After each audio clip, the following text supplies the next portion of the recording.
সালমা, তুমি কি আমাকে শুনতে পাচ্ছ?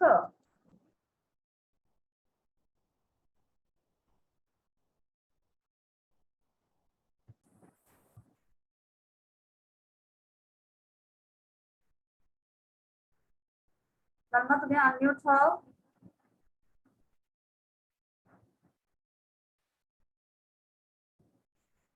জি মিস।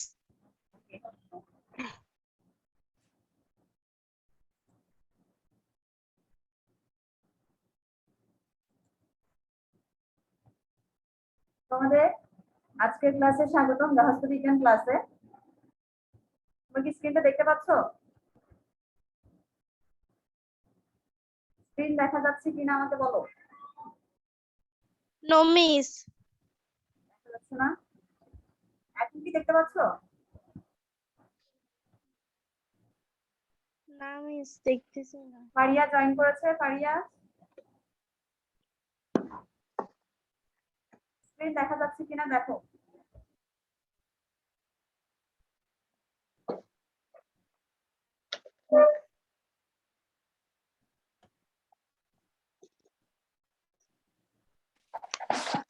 মিস আসসালামু আলাইকুম। ওয়ালাইকুম সালাম। আনিশা, কেমন আছো? তোমরা কি স্ক্রিনটা দেখতে পাচ্ছ কিনা আমাকে একটু বলো।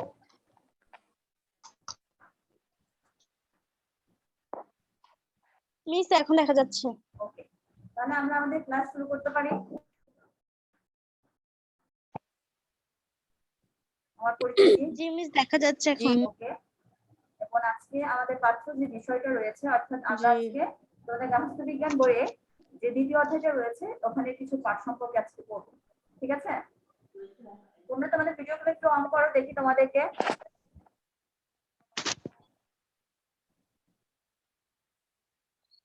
সালমা, আনিশা, মিস আপনার কথা বোঝা যাচ্ছে না। আমার কথা বোঝা যাচ্ছে না?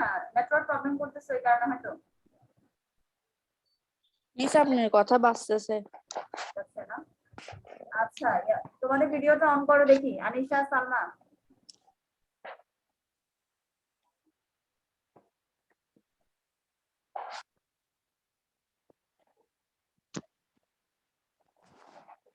মিস মিস আপনার কথা বুঝা। তোমরা তোমাদের ভিডিওটা অন করো। এখন কি শুনতে পাচ্ছ? ভিডিও অন করো।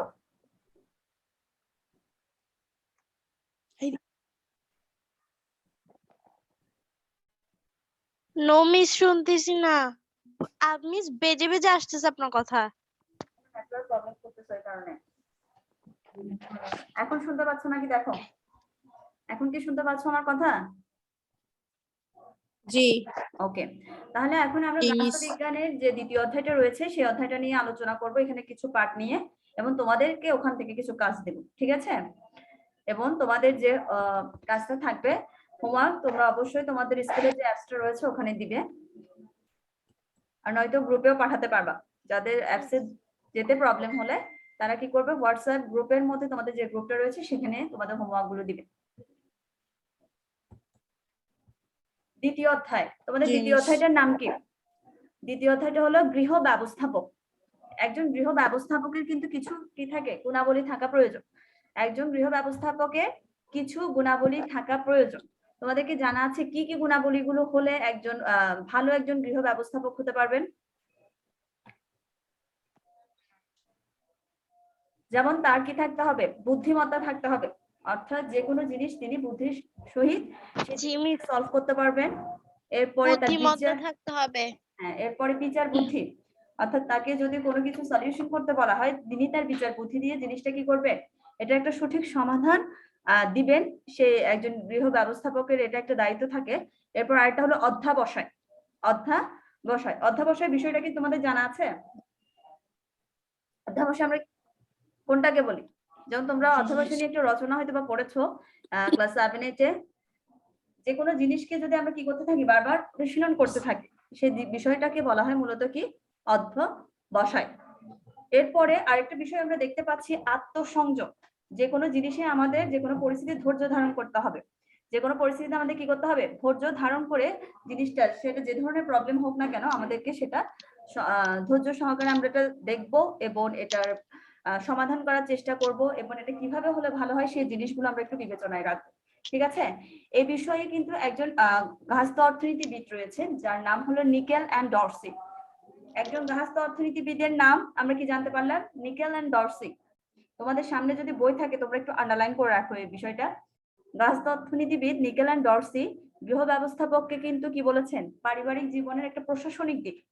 আমরা যেমন বিভিন্ন অফিস আদালতে প্রশাসনিক সেক্টর দেখতে পারি, সেরকম গৃহ ব্যবস্থাপনাকে কিন্তু তিনি পারিবারিক জীবনের প্রশাসনিক দিক হিসেবে অভিহিত করেছেন।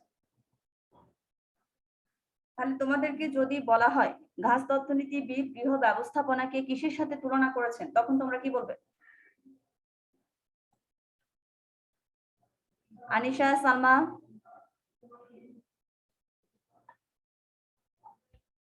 তোমরা কি আমাকে মিস শুনতে পাচ্ছ? হ্যাঁ বলো, জি কিসের সাথে তুলনা করেছে নিকেল অ্যান্ড ডরসি গৃহ ব্যবস্থাপনাকে? হ্যাঁ আনিশা বলো। গৃহ ব্যবস্থাপনাকে কি হিসেবে বিবেচনা করেছে? পারিবারিক জীবনের প্রশাসনিক দিক। তোমরা এই বিষয়টা একটু আন্ডারলাইন করে রাখো। পারিবারিক জীবনের প্রশাসনিক দিক হিসেবে অভিহিত করেছেন। আর গৃহ ব্যবস্থাপক মিস আপনার কথা একদম বেজে বেজে আসতেছে। একদম বেঁচে আসতেছে। মিস আপনার কথা বোঝা যাচ্ছে না। নেটওয়ার্ক কানেকশন কিন্তু আনস্টেবল, যার কারণে এরকম হচ্ছে। এখানে নেটওয়ার্ক একটু আপ ডাউন মিস করতেছে আপনার তো। কথা বাঁচতেছে। হ্যাঁ বুঝতে পেরেছি।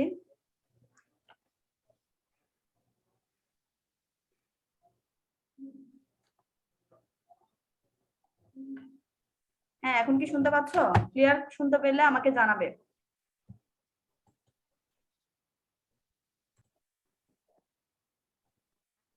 গৃহ ব্যবস্থাপনার গুণাবলীগুলো কি কি? তোমরা স্ক্রিনে কি কি গুণাবলী এখানে দেখতে পাচ্ছ?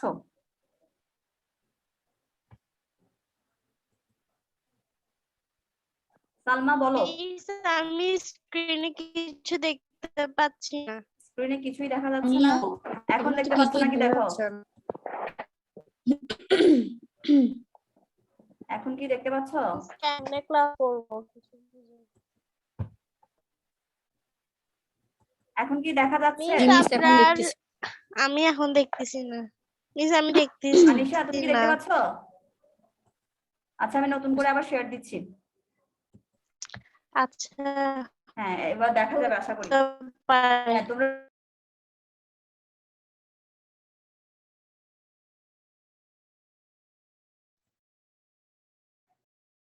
তোমরা কি এখন আমাকে শুনতে পাচ্ছ?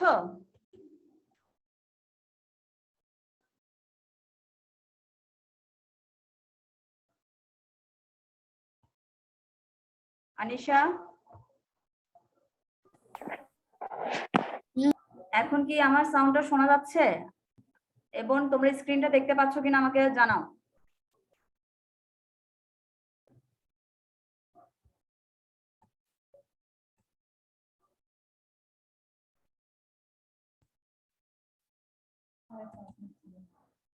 আমরা দেখছি কি গৃহ ব্যবস্থাপনার কিছু গুণাবলী রয়েছে। জি তোমরা মিস দেখা যাচ্ছে হ্যাঁ এখন। ওকে, তাহলে আমরা এখন দেখতে তারপর পাচ্ছি, আশা করি তোমরা গৃহ ব্যবস্থাপনার কিছু গুণাবলী আছে। আমরা বলেছি যে নিকেল অ্যান্ড ডরসি কি করেছেন? গৃহ ব্যবস্থাপনাকে পারিবারিক জীবনে প্রশাসনিক দিক হিসেবে উল্লেখ করেছেন এবং তার কিছু কি থাকতে হবে? অভ্যাস, এবং তিনি তার বুদ্ধিমত্তা দিয়ে কিন্তু এই কাজগুলো সম্পন্ন করবেন, তবেই তিনি একজন ভালো গৃহ ব্যবস্থাপক হতে পারবেন। তাহলে তোমরা পয়েন্টগুলো একটু নোটস করবে যে একজন গৃহ ব্যবস্থাপকের গুণাবলী কি কি হতে হবে? বুদ্ধিমত্তা, বিচার বুদ্ধি, অধ্যবসায়, আত্মসংযম, উদ্দীপনা, অর্থাৎ যে কোনো কাজ করার ক্ষেত্রে তার মধ্যে উদ্দীপনা থাকতে হবে। যে ওনাকে একটা কাজ দিল, ইচ্ছা মতো হবে, তার মধ্যে কাজের স্পৃহা ওটা থাকতে হবে। ব্যক্তিত্ব, প্রত্যেকটা মানুষের একটা নিজস্ব ব্যক্তিত্ব রয়েছে, সেটা তাকে বজায় রাখতে হবে। এবং সৃজনী শক্তি, সৃজনী শক্তি অর্থাৎ তিনি তার পরিবারের জন্য কি ভালো হতে পারে বা কি করলে তার পরিবারে কল্যাণ হতে পারে সেই বিষয়ে তিনি কি করবেন, তার যে সৃজনশীল ধারণা রয়েছে সে ধারণাগুলো তিনি অ্যাপ্লাই করতে পারবেন তার পরিবারের ক্ষেত্রে। এরপরে একটা রয়েছে যে মানব প্রকৃতি সম্বন্ধে জ্ঞান, অর্থাৎ আমাদের আশেপাশে কি হচ্ছে কি ঘটছে এই সম্পর্কেও আমাদের জ্ঞান রাখতে হবে। ঠিক আছে, এগুলো মূলত একজন গৃহ ব্যবস্থাপনার গুণাবলীর মধ্যে আমরা ধরতে পারি। তোমাদেরকে যদি এবার জিজ্ঞাসা করি গৃহ ব্যবস্থাপনা কয়টা গুণাবলী বলো, বলতে পারবে? আনিশা, সালমা, তোমরা আনমিউট হও। জি মিস। হ্যাঁ বলো, জি মিস। দেখি বলো গৃহ ব্যবস্থাপনার কয়টা গুণাবলী বলো আমাকে।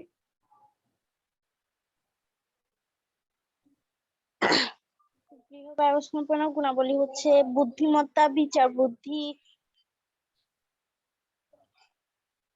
আর আনিশা বলতে পারবে?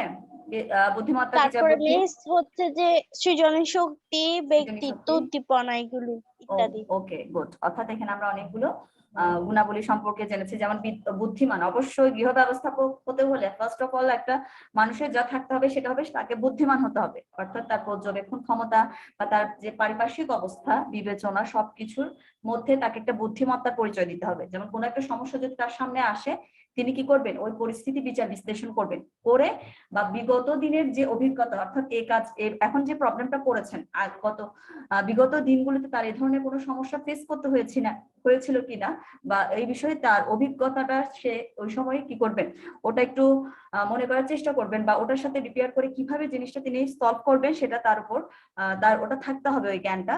এবং শৃঙ্খলা, অবশ্যই সবকিছুর উপরে বুদ্ধিমত্তা থাকার পাশাপাশি তাকে বিশৃঙ্খল হলে চলবে না, শৃঙ্খলা থাকতে হবে। তিনি যে সিদ্ধান্ত গ্রহণ করবে সেখানে অবশ্যই বুদ্ধিমত্তার পরিচয় দিবেন, তবে তিনি একজন ভালো ব্যবস্থাপক হতে পারবেন। ঠিক আছে, এগুলো হলো আমাদের বিভিন্ন পয়েন্ট গুলো আমাদের জানতে হবে।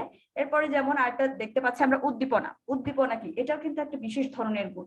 উৎসাহ উদ্দীপনা না হলে আমরা কিন্তু কখনোই কি হতে পারবো না, সফল হতে পারবো না। যে কোনো কাজের মধ্যে আমাদের উদ্দীপনা থাকতে হবে, উৎসাহ থাকতে হবে, যে আমরা এই কাজটা কিভাবে ভালো করে করলে আমরা এটা ডেভেলপ করতে পারবো, এই বিষয়ে আমাদের ধারণা থাকতে হবে। যখন যে কাজের প্রয়োজন দেখা দেয় আমরা অবশ্যই সেটা কি করব, গুরুত্বের সাথে বিশ্বাস রেখে নিষ্ঠার সাথে সে কাজটা করার চেষ্টা করব, তবেই আমরা কি হতে পারবো, আমরা একজন ভালো ব্যবস্থাপক হতে পারবো। এই গুণটি শুধু একজনের মধ্যে থাকলে হবে না, চেষ্টা করতে হবে যে ফ্যামিলির মধ্যে প্রত্যেকটা মেম্বারের মধ্যে এই গুণগুলো থাকবে, সেই পরিবারটা অনেক ভালোভাবে কি হবে, চলবে। এবং এটা থাকতে হবে, এটা না থাকলে আগ্রহ আনন্দের সাথে সব কাজ করা যাবে, নয়তো সম্ভব হবে না। আবার দেখা যাবে যে কোন একটা ফ্যামিলিতে যদি এই ধরনের এই দুইটাই আমরা উৎসাহ উদ্দীপনা না দেখি, ওটার পরিকল্পনা মিস বাস্তবায়িত কথা হবে। আবার বেজে বেজে আসতেছে। বেজে আসতেছে, নেটওয়ার্ক প্রবলেম করতেছে, একটু কষ্ট হচ্ছে তোমাদের পাচ্ছি, কিন্তু নেটওয়ার্ক প্রবলেমের কারণে একটু হয়তোবা কথাগুলো একটু কাটা কাটা আসতেছে, ফলে লক্ষ্য অর্জন মিস সম্ভব হবে না। কথা বেজে বেজে আসতেছে আবার। আবার বেজে বেজে আসতেছে, মিস আচ্ছা। শুনতেছি না কথা। হ্যাঁ, বিচার বুদ্ধি। বিচার বুদ্ধি মানে কি, দেখি তোমাদের মতে কি মনে হয় আমরা কিভাবে বিচার বুদ্ধিটাকে বিশ্লেষণ করতে পারবো?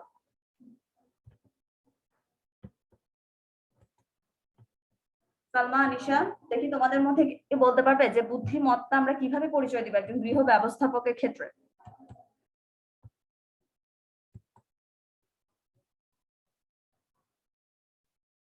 কি করতে হবে, আমাদের সংসারের মধ্যে অন্যায় ভালো মন্দ সেটার ধারণা আমাদের রাখতে হবে, অবশ্যই এগুলো বিশ্লেষণ করতে হবে, নিরপেক্ষ রায় দিতে হবে। সেক্ষেত্রে অনেক সময় দেখা যায় যে পরিবারের সদস্য কারোর মধ্যে যদি কি হয় ঝগড়া বিপদ হয়ে থাকে, সেই ক্ষেত্রে যেটা ন্যায় সেটা ন্যায় বলতে হবে এবং অন্যায়কে আমরা প্রশ্রয় দিব না।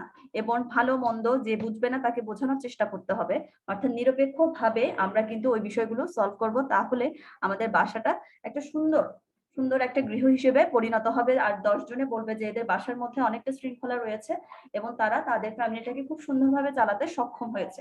অর্থাৎ বিচার বুদ্ধি, এখানে বিচার বুদ্ধি যদি কাজ না করে সেক্ষেত্রে এগুলো করা সম্ভব হবে না। ঠিক আছে, এর পরবর্তীতে দেখো,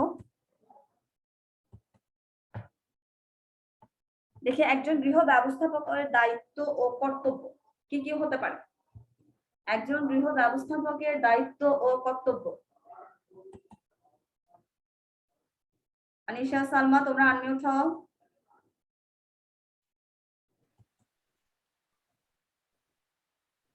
মিস এগুলো বলবো দায়িত্ব হ্যাঁ, কর্তব্যগুলো। দায়িত্ব কর্তব্য অবশ্যই। এখানে যে দায়িত্ব কর্তব্যগুলো তোমরা স্ক্রিনে দেখতে পাচ্ছ, আমাকে একটু পড়ে শোনাও। গৃহ ব্যবস্থাপকের দায়িত্ব ও আচ্ছা, কর্তব্য। পরিবারের গৃহ ব্যবস্থাপকের দায়িত্ব কর্তব্য গৃহে সুষ্ঠু কর্ম ব্যবস্থা সৃষ্টি করা, পরিবারের আয় ও ব্যয় সুব্যবস্থা নিশ্চিত করা, পরিবারের সদস্যদের সাথে সুসম্পর্ক বজায় রাখা, পরিবারের সুষ্ঠু নিরাপত্তা ব্যবস্থা নিশ্চিত করা, পরিবারের সদস্যদের মধ্যে সুষ্ঠু ভোগ আচরণ গড়ে তোলা, কাজের উপযুক্ত পরিবেশ বজায় রাখা। বজায় রাখা। অর্থাৎ এখানে বলছি। হ্যাঁ ওকে গুড, সালমা বলেছো যে পরিবারে গৃহ ব্যবস্থাপনার আমাদের কিছু দায়িত্ব থাকতে হবে, যে কর্ম ব্যবস্থা কে কি করবে সেটার একটা কর্ম ব্যবস্থা, সুষ্ঠু কর্ম ব্যবস্থা থাকতে হবে। আয় ব্যয় অর্থাৎ আমাদের আয় যতটুকু হবে ওটার উপর ডিপেন্ড করে কিন্তু আমাদের ব্যয়টা নির্বাচন করতে হবে, বা আমরা এই খাতে ব্যয়গুলো করব, প্রয়োজনীয় ব্যয়গুলো, এবং প্রত্যেকটা সদস্যের মাঝে, কারণ সবার একই সাথে মন মানসিকতা হয়তো বা মিলে না, মিলে তো ভালোই, সেক্ষেত্রে সদস্যদের মধ্যে একটা সুসম্পর্ক বজায় থাকতে হবে, এবং সকলে যে সিদ্ধান্ত নিবে সেটাকে অবশ্যই রেসপেক্ট করতে হবে। এবং আরেকটা বিষয় যেটা রয়েছে সেটা হলো নিরাপত্তা ব্যবস্থা, একটা পরিবারের নিরাপত্তা ব্যবস্থা নিশ্চিত হতে হবে। আর কি করা যায়, উপযুক্ত পরিবেশ কাজের, যেন যে যার যার কাজটা সুষ্ঠুভাবে করতে পারে সে ধরনের একটা পরিবেশ যেন যে যার মতো পায় সেটা দেখতে হবে, আর সুষ্ঠু ভোগ আচরণ গড়ে তোলা। ঠিক আছে, তাহলে আমরা এখানে দেখতে পেয়েছি অনেকগুলো গৃহ ব্যবস্থাপনার দায়িত্ব রয়েছে। এই দায়িত্বগুলো যদি সঠিকভাবে পালন করে, প্রত্যেকটা বিষয় যদি সচেতন হয়ে সঠিক পদক্ষেপ গ্রহণ করে, গৃহ ব্যবস্থাপনা একজন ভালো গৃহ ব্যবস্থাপক তার দায়িত্ব কর্তব্য সততার সাথে করতে পারবে, এবং কাজগুলোকে বন্টন করতে হবে, অর্থাৎ কাজগুলো তাদের মধ্যে যদি বন্টন করে বা তদারকি করেন তিনি, তাহলে তার কর্তব্য এটার তদারকি করাটাও কিন্তু দায়িত্ব কর্তব্যের আওতাভুক্তই পড়ে। ঠিক আছে, এই বিষয়টা আমাদেরকে খেয়াল রাখতে হবে। এরপরে এটা হলো পার্ট 2 ছিল আমাদের। নেক্সট যেটা রয়েছে সেটা হলো পার্ট 3, অর্থাৎ আমরা যে গৃহ ব্যবস্থাপকের কথা বলছি সেখানে দায়িত্ব ও কর্তব্য, গৃহ ব্যবস্থাপনার সামাজিক দায়িত্ব কর্তব্য। এর আগে যেটা পড়েছিলাম সেটা পারিবারিক ক্ষেত্রে, এখন যদি সামাজিক ক্ষেত্রে সেই গুরুত্বটা বলতে বলা হয় সেক্ষেত্রে আমরা কি বলবো, আমরা জানি কি পরিবার হলো একটা সমাজের মূল ভিত্তি, পরিবার হলো সমাজের মূল ভিত্তি, এই কথাটা একটু আন্ডারলাইন করে রাখো তোমরা তোমাদের বইয়ে আন্ডারলাইন করে রাখো, পরিবার হলো সমাজের মূল ভিত্তি। আমরা পরিবারের মাধ্যমে কিন্তু পরিবারের সদস্যরা সামাজিক যে রীতিনীতিগুলো, যদি সে বাসায় শৃঙ্খলা থাকে সে বাইরেও গেলে কি হবে, শৃঙ্খলাটা বজায় রাখার চেষ্টা করবে। রীতিনীতি, মতাদর্শ এবং সামাজিক মূল্যবোধের শিক্ষা পায় সে তার পরিবার থেকে, এবং সামাজিক ভাবেই সেগুলো গড়ে উঠবে। অর্থাৎ সে যখন কোনো একটা কাজে বের হবে তার পরিবার থেকে যে শিক্ষাটা সে পাবে, সে সমাজের ক্ষেত্র অর্থাৎ বাইরের ক্ষেত্র সে সেটা ফলানোর চেষ্টা করবে। অর্থাৎ এটাই হবে যে গৃহ ব্যবস্থাপক পরিবারের সদস্যদের এবং নিজেকে যে সামাজিক প্রতিষ্ঠানে সম্পৃক্ত হবে, সেখানে বিভিন্ন উন্নয়নমূলক যে কাজগুলো রয়েছে সেখানে সে অবদান রাখতে পারবে। যেমন আমরা উদাহরণ হিসেবে বলতে পারি, যেমন কোন একটা গার্লস গাইড বা রেড ক্রস, তোমাদের যদি তোমাদের স্টুডেন্টদের ক্ষেত্রে বলা হয়, যেমন তোমরা অনেকে কি গার্লস গাইডের সাথে যুক্ত থাকতে পারো বা রেড ক্রিসেন্টে যুক্ত থাকতে পারো। ঠিক আছে, সেক্ষেত্রে কি হবে, কোন একটা সমস্যা হলে যেমন দুর্যোগকালীন সময়ে তোমরা কি করতে পারো, যদি তুমি দুর্যোগকালীন সময়ে আত্মমানবতার সেবায় নিজেকে নিয়োজিত করতে পারো, সেক্ষেত্রে তুমি একজন ভালো গৃহ ব্যবস্থাপক হিসেবে কিন্তু কি করবে, আর 10 জনের সামনে পরিচিত হতে পারবে। ঠিক আছে, হ্যাঁ তোমরা কি আমাকে শুনতে পাচ্ছ?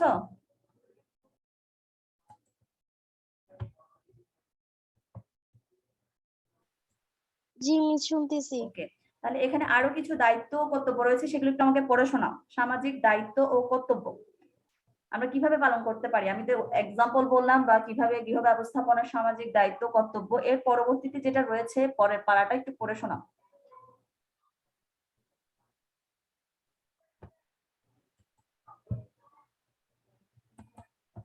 হ্যাঁ আনিশা তুমি কি বলবে, তুমি আনমিউট হও।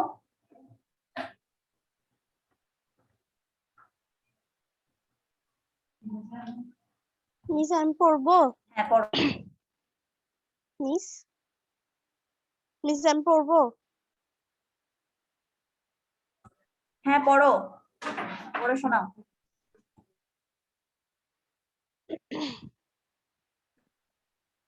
ওকে মিস। গৃহ ব্যবস্থাপক পরিবারের সদস্যদের সামাজিক রীতিনীতি শিক্ষা দিয়ে সমাজ বিভিন্ন ব্যক্তির সাথে মেলামেশা ও অনুষ্ঠানে অংশগ্রহণের ব্যবস্থা নিতে পারেন। তার আদর্শ মূল্যবোধ শিক্ষাদানের মাধ্যমে পরিবারের সদস্যদের সুনাগরিক হিসেবে গড়ে তুলতে পারেন। পরমত সহিষ্ণুতা, বিপদে ধৈর্য ধারণ, অন্যকে সাহায্য করা, সমাজ প্রীতি শিক্ষাদানের মাধ্যমে পরিবারের সদস্যদের নৈতিক চরিত্রে অধিকারী করতে পারেন। এতে সামাজিক অবক্ষয়তা রোধের পাশাপাশি বিভিন্ন অপরাধমূলক কাজ রোধ করা সম্ভব হবে। গৃহ ব্যবস্থাপক মা বাবা যিনি হন না কেন তাকে পরিবার সদস্যদের পরস্পরের প্রতি শ্রদ্ধাবোধ, স্নেহ, ভালোবাসা শিক্ষাদানের পাশাপাশি প্রতিবেশীদের প্রতি দায়িত্ববোধ, সামাজিক আচার অনুষ্ঠানে অংশগ্রহণে আগ্রহী করে তুলতে হয়। যেমন বিয়ে, জন্মদিন, মিলাদ, ঈদ, পূজা, বড়দিন, মৃত্যুবার্ষিকী, অসহায় ও দুস্থদের সাহায্য করা ইত্যাদি বিষয় পরিবারের সদস্যদের শিক্ষাদান একজন গৃহ ব্যবস্থাপকের দায়িত্ব ও কর্তব্য। গৃহ ব্যবস্থাপক জাতি অনুষ্ঠান, নাগরিক অধিকার ও কর্তব্য সম্পর্কে তার পরিবারের সদস্যদের শিক্ষার দানের মাধ্যমে দায়িত্বশীল নাগরিক হিসেবে গড়ে তুলতে পারেন। আর যখন গৃহ ব্যবস্থাপক সদস্যদের সামাজিক রীতিনীতি শিক্ষাদানের মাধ্যমে সামাজিক ভাবে গড়ে তুলতে পারবেন, তখন গৃহ ব্যবস্থাপকের সামাজিক দায়িত্ব পালন যথাযথ হয়েছে বলে মনে করা হয়।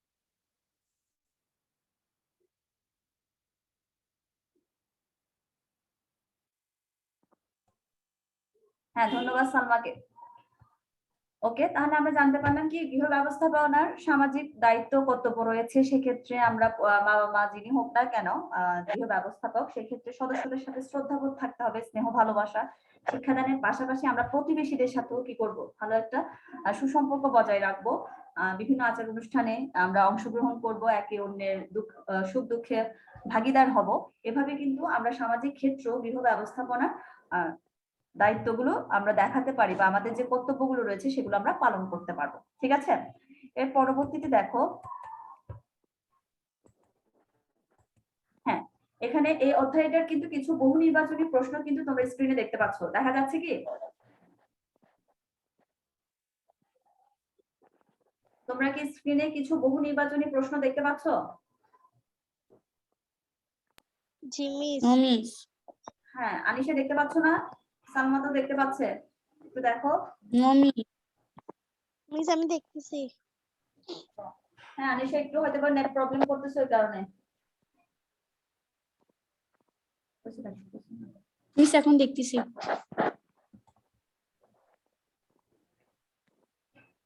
মিস। এখন কি দেখতে পাচ্ছ? জি মিস। ওকে, তাহলে এখানে কিছু বহু নির্বাচনী প্রশ্ন আছে, আমাকে দেখি সালমা প্রথম প্রশ্নের উত্তরটা দিতে পারো নাকি দেখো। কাজে সফলতা অর্জনের জন্য আমাদের কোন গুণটি থাকা প্রয়োজন? বিচার বুদ্ধি, অধ্যবসায়, সৃজনশীল, উদ্দীপনা।